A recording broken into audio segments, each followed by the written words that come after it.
que eran 4.000. Bueno, muy bien, vamos a hablar un poquito de economía. No sabemos qué dirá hoy Alberto Fernández, pero venimos de un verano muy complicado en materia de dólares y acumulación de reservas del parte del Banco Central. Fue el peor febrero el que estamos cerrando.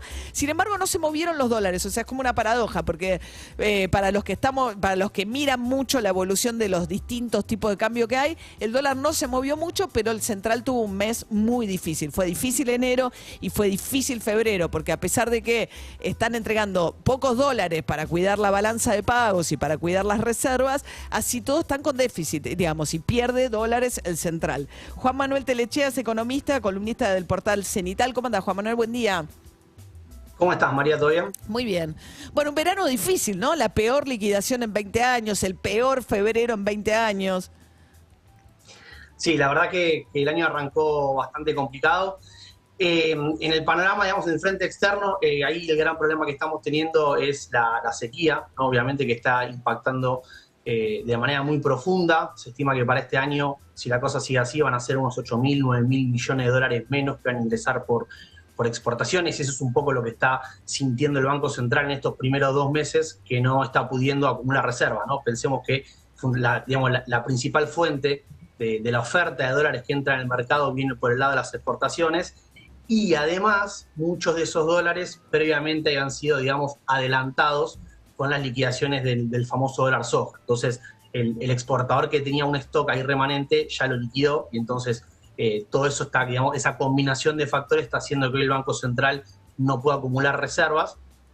Podríamos decir como dato positivo que también son menores las importaciones de energía, pero en ese combo, con el pago de intereses, más las necesidades que tiene la economía para poder producir, obviamente el resultado es bastante deficitario, y es un gran problema porque también son parte del acuerdo con el fondo.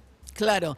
Y la inflación persistente, ¿no? Es como un verano, si uno tuviese que pensar cómo llegamos a marzo, arrancamos con, ¿no?, un verano muy complicado, pues desde el punto de vista de la acumulación de reservas. Se vio obligado a revisar la meta con el fondo porque no va a llegar a juntar la cantidad de dólares que había prometido, y tampoco parece lograr frenar la dinámica de la inflación, ¿no? Sí, o sea, si a ese problema le tenemos que sumar también, como vos bien decís, el de la inflación, que ya en enero había dado más alta, es el último dato que tenemos del 6%.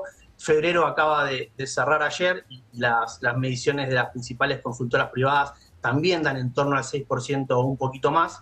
Y ahora para marzo tenemos, bueno, varios aumentos, ¿no? En transporte, en gas, agua, prepagas, subte, con lo cual Colegios se privados. estima que colegios privados, y además ya, digamos, lo mismo, ¿no? Enero y febrero suelen ser meses que estacionalmente deberían dar un poquito más bajo, la actividad económica está más planchada, no hay tanto movimiento. En marzo arranca el colegio, arranca la actividad, entonces, por lo general, encima, marzo es un mes estacionalmente más elevado, con lo cual se estima que la inflación va a ser un poquito más alta. O sea que estamos hablando ya de un primer trimestre con un piso inflacionario del 6%, lo cual deja muy en duda digamos, primero el anhelo, para no decir el objetivo de Massa de que la inflación en abril empezara con un 3%, y también ya muy en duda la idea de que la inflación pueda cerrar el año en un 60%. Pensemos que para que esto suceda debería mantenerse los otros 9 meses en promedio en 3%. O sea, estamos en 6, tendría que bajar al 3 y mantenerse para poder lograr un 60% a fin de año. Difícil.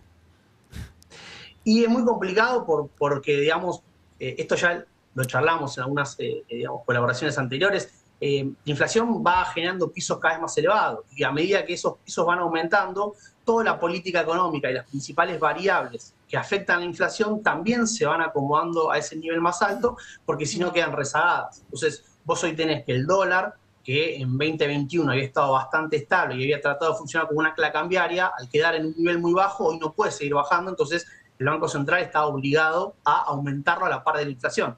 Con lo cual ahí tenés un elemento que, si querés, le pone un piso. Está creciendo más o menos al 7%, 6% como la inflación. Después el precio del dólar oficial. Estuvo quieto, el blue en febrero estuvo quieto, y los paralelos. El MEP dicen que es por el efecto turista, ¿no? Del que los turistas que consumen, que usan la tarjeta de crédito. Bien, sí, ahí, digamos, tenemos varias cuestiones. Por un lado, el aspecto financiero, que es que si bien las tasas de interés del Banco Central se mantuvieron fijas, siguen siendo en términos reales levemente positivas, con lo cual eso es un factor que ayuda. O sea que después te gana la inflación, el plazo fijo le gana la inflación. Claro, exactamente. Después vos tuviste, como vos bien decías, el nuevo sistema, digamos, de permitir que los extranjeros puedan utilizar la tarjeta de crédito para pagar sus compras en Argentina y que les liquiden al dólar MEP, ¿no? Que está más o menos en 350 pesos, con lo cual es bastante similar, un poquito por debajo al dólar paralelo, pero obviamente el turista prefiere hacer una compra en blanco con la tarjeta que tener que ir a una cueva, que no saber si lo estafan. Eso en los datos de enero del mercado cambiario se vio bastante reflejado, ingresaron igual, sigue siendo montos pequeños, ¿no? Menos de 200 millones de dólares, pero es un factor, digamos, interesante que antes no existía. Y a todo eso también hay que agregar digamos, el gobierno, con el anuncio de la compra de bonos y las intervenciones que está haciendo en el dólar MEP, lo están logrando mantener estable y eso también tracciona hacia la baja o la estabilidad del dólar paralelo. Claro, Igual, el Banco Central sigue interviniendo. Claro, y vos tenés, claro, si los paralelos, los distintos tipos, ¿no? El MEP o el Blue, se mantienen quietos y el oficial sí va encareciéndose a la par de la inflación, se te achica la brecha, que es un poco lo que están buscando. Exactamente. Ahora, el tema acá es justamente poder sostener esto en el tiempo, ¿no? O sea, lo que estamos viendo es que el dólar está yendo a la velocidad de la inflación, pero aún así no parece suficiente porque justamente todos los meses el Banco Central está perdiendo reserva. O sea, aún con el tipo de cambio yendo a esa velocidad, el Banco Central tiene que salir a poner dólares de su bolsillo para evitar que suba a una velocidad más alta e impacte en la inflación.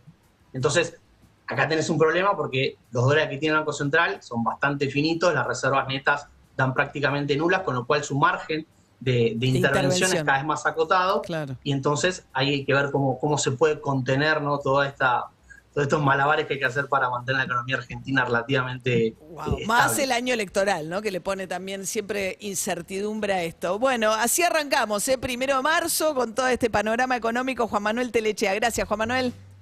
Suerte. Gracias, María, nos vemos. Chao, hasta luego. Bueno, muy bien, hablando de dólares,